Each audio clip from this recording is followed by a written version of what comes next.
Mayroon na naman nagpapakalat ng maling impormasyon. Ayon po sa kanya, Catholic Church founded by Constantine 325 AD. Ayan, bigyan pa natin ng kasagutan ang post na ito ng kapatid nating anti-katoliko. Malabo pong si Constantine ang founder ng Simbahang Katolika noong 325 AD pa daw. Ito po ay bunga lamang ng kawalang muwang sa history ng taong nagsasabi nito. Wala pa man po ang panahon ni Constantine ay may katolisismo na. Sa katunayan, meron pong tinatawag na Apostolic Fathers ang simbahan na mas naunang nag-exist kaysa kay Constantine. Sila yung mga tinuruan talaga ng mga apostol at naging saksi sa pagsilang ng simbahan. Sa anong taon? Isa-isahin po natin ang ilan upang makapagbigay naman ng tamang kaalaman sa mga taong nagpapakalat ng maling impormasyon. Una po dito si Saint Clement, ang kauna-unahang church father na nabuhay na noong 1st century at inilista siya ni Saint Irenaeus bilang kapanahunan ng mga apostol at saksi sa kanilang pangangaral.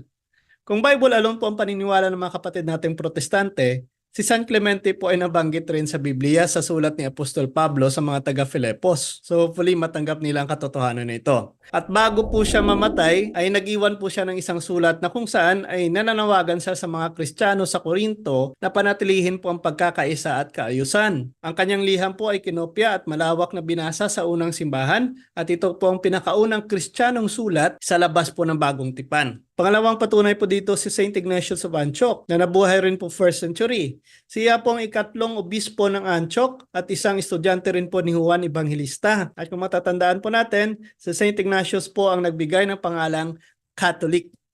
Sa ruta po patungo sa kanyang pagkamartir sa Roma, kung saan siya po ay nilamon ng mga leon sa Coliseum, sumulat po si Saint Ignatius ng isang serya ng mga liham na mayroon pa rin hanggang sa ngayon. Kaya isa rin po ito sa patunay na nag-i-exist na po ang simbahan bago pa man si Constantine. Pangatlong patunay po, si Saint Polycarp ng Smyrna, na nabuhay rin po early 2nd century. Siya po ay isang obispo ng Smyrna na ngayon po ay tinatawag na Turkey at isang alagad po ni Juan Evangelista na mas kilala sa kanyang kamanghamangang pagkamartir kaysa sa anumang isinulat niya. So ito po ang mga church fathers ng Simbahang Katolika na mas naunang nabuhay kaysa po kay Constantine. Ibig sabihin, may Iglesia Katolika na bago pa man lumitaw si Constantine. So ang Simbahang Katolika po ay itinatag ni Jesucristo mismo noong unang siglo. Kaya malinaw po kung ang mga church fathers na ito ay nag-i-exist 1st century pa lang at ang iglesia na kanilang kinabibilangan ay ang Iglesia Katolika. Ibig sabihin po ang Simbahang Katolika ay tinatag talaga ng ating Panginoong Jesucristo noong unang siglo. At ang mga apostol po ang unang tagapamahala po nito. Kaya ang pagtatatag ng Simbahang Katolika ay naganap noong araw ng Pentecostes na malinaw din po na sinasabi sa kasaysayan at malinaw din po na sinasabi sa Biblia. Kung saan dito po ibinigay ng Espiritu Santo ang mga biyaya at kapangyarihan sa mga apostol upang ipahayag ang Ebanghelyo at pamamahala ng simbahan. Well, hindi na rin po nakapagtataka kung bakit nagpapakalat ng maling impormasyon ng mga kapatid nating anti-katoliko na ito. Dahil malamang hindi po sila nakatanggap ng banal na espiritu kaya mali-mali po ang mga impormasyon na pinapakalat. At ang sinasabi po nilang Constantine Council, na kilala rin bilang Konseho ng Nicaea, ay sa pumahalagang pagtitipon lamang ng mga obispo noong 325 AD sa ilalim po ng pamamahala ni Emperor Constantine. Ang layunin po ng Konseho ay hindi upang itatag ang Iglesia Katolika, kagaya po ng ipinapakalat na impormasyon ng mga anti-katoliko. Ang layunin po nito ay malutas ang mga isyo ng pananampalataya at pagtatalaga ng mga aral ng Arianismo, na kung saan isang kontrobersyal na doktrina na itinataguyod ni Arius. Sa pamamagitan po ng konseho na pinapangunahan po ng mga obispo tulad ni Bishop Athanasius, na ang mga aral ng Arianismo ay hindi naaayon sa tunay na pananampalataya ng Simbahang Katolika. Ang mga obispo ay nagpapahayag ng kanyang pananampalataya sa Trinidad at ipinapahayag ang pagtanggap sa doktrina ng pagka-Diyos ni Jesus. So sa ating modernong panahon, marami din pong mga kagaya ni Arius na nagpapakalat po ng paniniwalang Arianism na kung saan sila po hindi naniniwala sa pagka-Diyos ng ating Panginoong Jesucristo.